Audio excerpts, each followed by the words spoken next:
আর mobile হসপিটালে স্বাগত জানাচ্ছি। আজ একটা নতুন ভিডিও নিয়ে আসলাম। আজকে হচ্ছে পোকো X4 Pro। তো আজকে এটার সমস্যা হচ্ছে চার্জিং সমস্যা নিয়ে তোমাদের আলোচনা করব।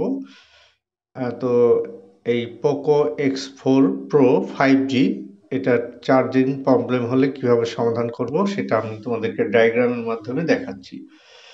হ্যাঁ, তোমরা প্রথমেই দেখতে পাচ্ছ যে এটা হচ্ছে চার্জিং কানেক্টরের পাতা থেকে যে মেইন ভোল্টেজটা আসছে প্লাস, এই যে লাল, এই কানেক্টর বাম পাশের এই কানেক্টর হয়ে এটা হচ্ছে ইউএসবি ভোল্টেজ প্লাস, এই চার্জিং এর এই লাইনটা, রেড লাইনটা চলে আসছে, দেখতে পাচ্ছ এই যে রেড লাইনটা, রেড লেয়ার। আমরা ডায়াগ্রামটাকে সরিয়ে এই রেড লাইনটা কোথায় আসছে দেখব। এই লাইনটা সরাসরি চলে যাচ্ছে ওভার ভোল্টেজ আইসিতে। এই যে ওভার ভোল্টেজ আইসি, হ্যাঁ, যে এই সিপিইউর নিচে এই ওভার ভোল্টেজ আইসিটা আছে, দেখতে পাচ্ছ। এবার ওভার ভোল্টেজ আইসির ভেতর হয়ে তোমার আরেকটা লাইন বেরিয়ে চলে যাচ্ছে, মানে ওভার ভোল্টেজ, এটা ওভার ভোল্টেজ কন্ট্রোল করে, হ্যাঁ।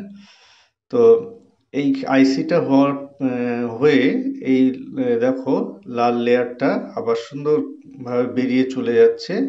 এই লেয়ারটা এখান থেকে চলে যাবে সরাসরি তোমার মেন চার্জিং আইসিতে, দেখতে পাচ্ছ। আমরা আবার টেনে নিচ্ছি ডায়াগ্রামটাকে, টেনে চার্জিং আইসি, এই যে দেখো চার্জিং আইসির এই যে পাশে যে ক্যাপাসিটরটা আছে, ক্যাপাসিটর দুটো হয়ে ফিল্টার হয়ে ভোল্টেজটা চার্জিং আইসিতে যায়। হ্যাঁ, চার্জিং আইসিতে গিয়ে চার্জিং আইসি আবার ভোল্টেজটাকে কনভার্ট করে এখান থেকে আবার আউটপুট ভোল্টেজটা ভিব্যাট, মানে ভিব্যাট মানে এটা ব্যাটারি কানেক্টরে চলে যাচ্ছে। এই ভোল্টেজটার ইনপুট হয়ে আউটপুট হচ্ছে চার্জিং আইসি দিয়ে যে আউটপুট লেয়ারটা আছে, এই লেয়ারটা আমাদের এই দেখো দেখো এই লেয়ারটা সরাসরি চলে যাচ্ছে কোথায়, আমাদের ব্যাটারি কানেক্টরে। দেখো লেয়ারটা যাচ্ছে আস্তে আস্তে, আমি দেখানোর চেষ্টা করছি পুরোটাই দেখো, তাহলে তোমরা বুঝতে পারবে। এই যে এই লেয়ারটা চলে আসলো চার্জিং আইসি হয়ে এই যে ব্যাটারি কানেক্টরের প্লাসে চলে আসছে এইখানে। তো এটা মেন যে ইউএসবি ভোল্টেজ লাইন, যে ভোল্টেজ লাইনটা চার্জিং আইসি হয়ে আসবে ব্যাটারি কানেক্টরে, এই তো চলে গেল প্রথমে 1 নম্বর লাইন, এটাই হচ্ছে মেন ভোল্টেজ। আচ্ছা, দ্বিতীয়ত আরেকটা বিষয় আছে এখানে, এই যে তোমরা আবার ভালো করে দেখো যে লাইনটা কোথায় থেকে আসছে। যখন চার্জিং পাত্তাটা এখানে লাগানো হয়, যখন সাববোর্ড থেকে, চার্জিং বোর্ড থেকে পাত্তা হয়ে মেইন বোর্ডের এই যে বাম পাশের যে কানেক্টর থাকে, এই কানেক্টরের এই মেইন পয়েন্টেই এই ভোল্টেজ প্লাসটা আসে, হ্যাঁ। আচ্ছা, তো যাই হোক, এটা তো বুঝে গেলে। তারপরে আবার এই যে দুটো লাইন আসছে তোমার, সবুজ এবং হলুদ দুটো সিগন্যাল, এই দুটো সিগন্যাল হচ্ছে তোমার, একটার নাম হচ্ছে ইউএসবি ডিএম, ইউএসবি ডিপি, মানে এই দুটো লাইন। ইউএসবি ডিএম কথার অর্থ হচ্ছে তোমার ইউএসবি ডাটা মাইনাস, আর ডি প্লাস মানে ডি ডাটা প্লাস। তো এই লাইনটা কোথায় আসছে তা আমরা দেখে নাও। তো এই লাইনটা আমাদের, এই যে আমি গ্রাফের মাধ্যমে দেখানোর চেষ্টা করছি যে এই যে সবুজ আর হলুদ লাইনটা সরাসরি এই যে তোমার ফিল্টারে, সিপিইউর পাশে যে ফিল্টার আছে, ফিল্টার আইসিটি আছে, ওই ফিল্টার আইসিটির মাধ্যম দিয়ে সিপিইউতে এই সিগন্যালটা চলে যায়। এই যে দেখছো সিপিইউর লেয়ারে চলে যাচ্ছে, মানে এই দুটো ডাটা মাইনাস এবং ডাটা প্লাসটা সিপিইউর পাশে যে ফিল্টার আইসিটা থাকে, সেই ফিল্টার আইসি হয়ে সিপিইউতে আসছে। এই লাইনটা কোথায় থেকে আসছে, এই যে দেখতে পাচ্ছ বাম সাইড দিয়ে এসে ঢুকছে, ঢোকার পরে এটা তো বাম পাশে যেটা দেখলে সেটা তো প্লাস লাইন, আর ডান পাশে যেটা হলুদ আর সবুজ লাইনটা দেখছো, সেই লাইনটা হচ্ছে ডি প্লাস এবং ডি মাইনাস, মানে ডাটা প্লাস এবং ডাটা মাইনাসের কানেকশন। এই যে তোমরা লেয়ারের মাধ্যমে ভালোভাবে জিনিসটা একটু চেক করে দেখতে পারবা। তো আমি পরিষ্কার করে দেখানোর চেষ্টা করছি। মূলত এই চার্জিং এর যে লাইনটা, সে লাইনটা ব্যাটারিতে যে চার্জ করার উদ্দেশ্যে এই যে লাইনটা আসে, সেটা চার্জিং আইসির আউটপুট হয়ে তারপরে ব্যাটারি কানেক্টরে প্লাসে আসে। আর এটা হচ্ছে ইউএসবি যে ভোল্টেজটা আসে, ভোল্টেজটা তোমার মেন কানেক্টর হয়ে সরাসরি চার্জিং আইসিতে চলে যায়। চার্জিং আইসি কনভার্ট করে আবার ব্যাটারি কানেক্টরে আসে।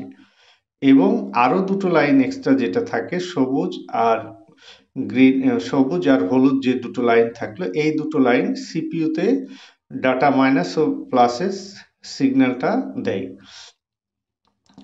এই যে তোমরা দেখতে পাচ্ছ চার্জিং আইসির ইনপুট এবং চার্জিং আইসির আউটপুট, এই দুটো লাইনেই আমাদের মেন চার্জিং লাইনটা কাজ করে থাকে। তাহলে আমাদের চার্জিং যদি না হয়, সেক্ষেত্রে আমরা পাত্তা, চার্জিং বোর্ড এগুলো তো নর্মালি চেক করব। তারপরে যেটা আমাদেরকে করতে হবে সেটা চার্জিং আইসির যে ইনপুটটা, মানে আমি তো এর আগে দেখালাম যে এই চার্জিং আইসির যে লাইনটা যাচ্ছে, চার্জিং আইসি লাইনটা মূলত ওভার ভোল্টেজ যে আইসিটি আছে তার ইনপুট এবং আউটপুটটা দেখতে হবে। ইনপুট আউটপুটটা যদি ঠিকঠাক ভোল্টেজ থাকে তাহলে মেন চার্জিং আইসিতে আমাকে যেতে হবে।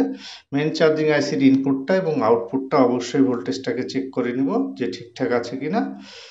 তারপরে যদি এই ভোল্টেজগুলো ঠিকঠাক থাকে তাহলে আমাকে বুঝতে, অনেক সময় ডাটা ডিটেক্ট করে না, কোনো সিগন্যাল পায় না, সেক্ষেত্রে আমাদেরকে ওই লাইনটা চেক করতে হবে, ডি প্লাস ডি মাইনাসটা। হ্যাঁ, তো যাই হোক, এবার আমরা মূল ডায়াগ্রামের আইসিতে আসছি।